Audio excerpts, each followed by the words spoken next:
비 오는 날의 약속. 민서는 오래전부터 알았다.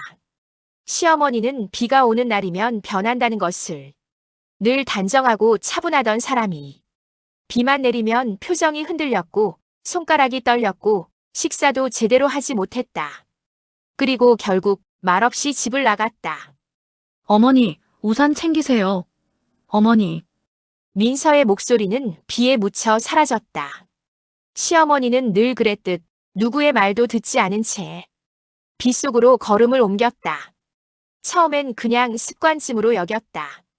하지만 시간이 지날수록 그 뒷모습엔 설명할 수 없는 슬픔이 겹겹이 쌓여 있었다. 마치 오늘도 그 아이를 만나지 못하면 어떡하나. 그런 절망을 품은 사람처럼. 결혼 7년 차. 거센 비가 쏟아지던 어느 날 민서는 시어머니의 방에서 우연히 젖은 사진 한 장을 발견했다. 5살쯤 되어 보이는 작은 여자아이. 머리엔 분홍색 핀을 꽂고 두 손으로 그네줄을 잡고 웃고 있었다. 사진은 오래도록 울어온 사람처럼 가장자리가 달아 있었다. 그리고 사진 뒷면에는 흐릿한 펜 자국으로 쓰여 있었다. 비 오는 날은 우리 딸이 가장 좋아하던 날. 민서의 가슴이 먹먹해졌다. 시어머니가 비 오는 날마다 나가던 이유는 그저 습관이 아니었다. 그건 누군가를 향한 약속이었다. 그날도 비가 내렸다. 시어머니는 언제나처럼 젖은 슬리퍼를 신고 밖으로 나갔다. 민서는 조용히 뒤를 따랐다. 멀리서 보면 사람의 그림자가 비에 닦여 흐릿해졌고 시어머니의 발걸음은 마치 그날에 갇힌 사람처럼 느리면서도 확고했다. 골목을 돌고 신호등을 지나 조금만 더 걸으면 버려진 공원이 하나 나온다. 시어머니는 그곳에서 멈춰 섰다. 민서는 숨을 삼키며 말했다. 어머니, 시어머니는 뒤돌아보지도 않은 채 벤치 아래에 작은 종이 상자를 꺼내 놓았다. 안에는 아이가 좋아했을 것 같은 작은 젤리, 초코파이, 그리고 아주 오래된 빨간색 머리핀 하나가 들어 있었다. 시어머니는 핀을 쓰다듬었다. 손이 떨리고 있었다. 그 순간 민서는 물어볼 수밖에 없었다. 어머니, 여기 누구를 기다리시는 거예요? 시어머니는 천천히, 아주 천천히 입술을 열었다. 내 딸이야. 시어머니는 울지도 않고 말했다. 그게 더 비참했다. 비가 오면 그네가 더 재미있다며. 비가 하루 종일 왔으면 좋겠다고 하던 아이였어. 그날 그녀는 아이를 이곳에서 태워주고 있었다. 잠깐, 아주 잠깐. 내가 뒤에서 우산을 고쳐 잡은 그 순간이었어.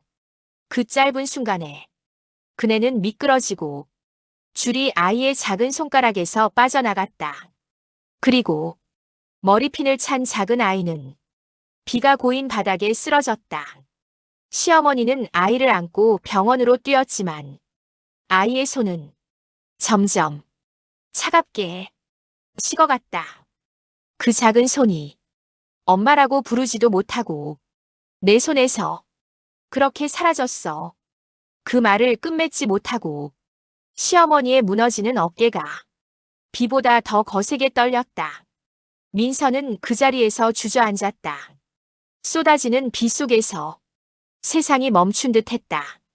그날 이후로 비가 올 때마다 이곳에 와 시어머니의 음성은 갈라져 있었다.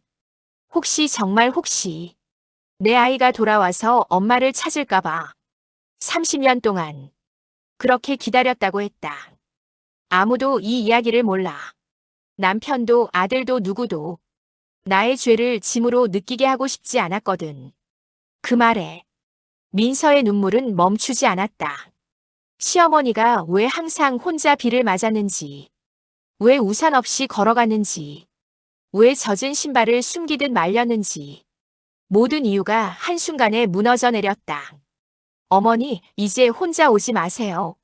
민서가 떨리는 목소리로 말했다. 아이를 저도 함께 기억하게 해주세요. 시어머니는 그 말을 듣는 순간 처음으로 무너져 울었다. 손으로 입을 막고 비와 눈물의 경계를 잃은 채 울었다. 고맙다. 정말 고맙다, 민서야. 두 사람은 한참을 그 자리에 앉아 있었다. 그때였다. 멀리 공원 입구에서 노란 우비를 입은 작은 아이가 비를 맞으며 다가왔다. 민서는 깜짝 놀라 급히 일어섰다. 시어머니도 숨을 삼켰다. 저 아이가 혹시 정말 아이는 둘 앞에 멈춰 서더니 작은 목소리로 말했다. 아줌마, 여기 제 머리핀 혹시 못 보셨어요? 민서의 심장이 찢어졌다. 아이의 머리엔 분홍색 머리핀 자리만 남아 있었다. 시어머니의 손이 덜덜 떨렸다. 눈동자가 흔들리고 숨이 고르지 못했다. 작은 아이의 얼굴, 체구, 머리 핀자리. 모든 것이 시어머니가 잃어버린 아이와 너무 닮아 있었다. 민서는 침을 삼켰다. 시어머니는 마치 30년 전을 다시 보는 사람처럼 바닥에 무릎을 꿇고 조용히 울며 아이에게 머리핀을 건넸다. 잘 챙겨라. 비 오는 날은 미끄러지지 않게 조심해. 아이는 고맙다고 말하곤 뛰어가 사라졌다. 아이의 발자국이 보이지 않을 때까지 시어머니는 계속 그 자리를 바라보았다. 입술이 떨렸다. 그리고 아주 작게 말했다. 그래도 우리 애는 아니겠지. 민서는 그제야 참았던 눈물이 터져나왔다. 어머니, 이제 그만 놓아드리세요. 우리 같이 기억하면 돼요. 어머니 혼자 이렇게 아플 필요 없어요.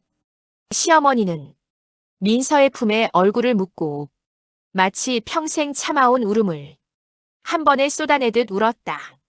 그날 이후로 비가 오는 날이면 민서와 시어머니는 함께 그 공원으로 갔다. 시어머니는 여전히 울었지만 그 울음은 외로운 울음이 아니었다. 민서는 우산을 들고 시어머니의 떨리는 어깨를 감싸며 작은 목소리로 말했다. 어머니, 비 오는 날은 우리가 아이 보러 가는 날이에요. 시어머니는 고개를 끄덕이며 젖은 손으로 민서의 손을 꼭 잡았다. 그리고 먼 그네 위로 빗방울이 떨어지며 그네가 흔들렸다. 아무도 앉아있지 않은 그 그네가 마치 누군가가 살짝 타고 있는 듯이 시어머니는 중얼거렸다. 왔구나, 우리 딸. 비가 내리는 날이면 그 아이는 언젠가처럼 세상에 잠시 돌아와 엄마를 만나고 가는 것만 같았다. 구독, 좋아요는 영상을 만드는데 힘이 됩니다. 감사합니다.